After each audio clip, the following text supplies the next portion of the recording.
গত জুমায় বলেছি, এই জুমায় বলছি যে আমি মানুষকে আল্লাহ সৃষ্টি করেছেন, রব্বুল আলামিন সৃষ্টি করেছেন তার গোলামির জন্য। তো আল্লাহ যেহেতু হুকুম দিয়েছেন নামাজ পড়ার জন্য, তো নামাজ পড়লে কি হইব আর না হইব, এই নামাজ পড়লে জান্নাত পাবো নাকি পাব না, জাহান্নাম থেকে বাঁচতে পারবো কি পারব না, এই ফিকির করলে লাভটা কি? এই ফিকির কেন আসবে আমার চিন্তায় যে আমি নামাজ পড়লে জান্নাত পাবো আর না পড়লে জাহান্নাম পাবো? এই ফিকির থেকে চিরদিনের জন্য বাদ দিতে হবে। রব্বুল আলামিন আমাকে ঘোষণা করছেন, তো করছে, তো আমার উচিত মসজিদে আযান হয়ে গেলে মসজিদে চলে আসা। কিন্তু এর বিপরীত কেন হলো?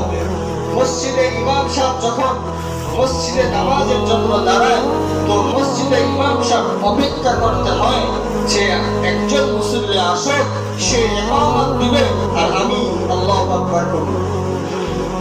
এই পরিস্থিতি কেন দাঁড়াইলো? মুসলমানদের সন্তানরা কেন দূরে সরলো? এর জিম্মাদার আপনি বাবা, আপনি মা, আপনি। এই হিসাবটা করবেন যে এর জন্য আপনি কিয়ামতের ময়দানে কি জবাব দিবেন। সেই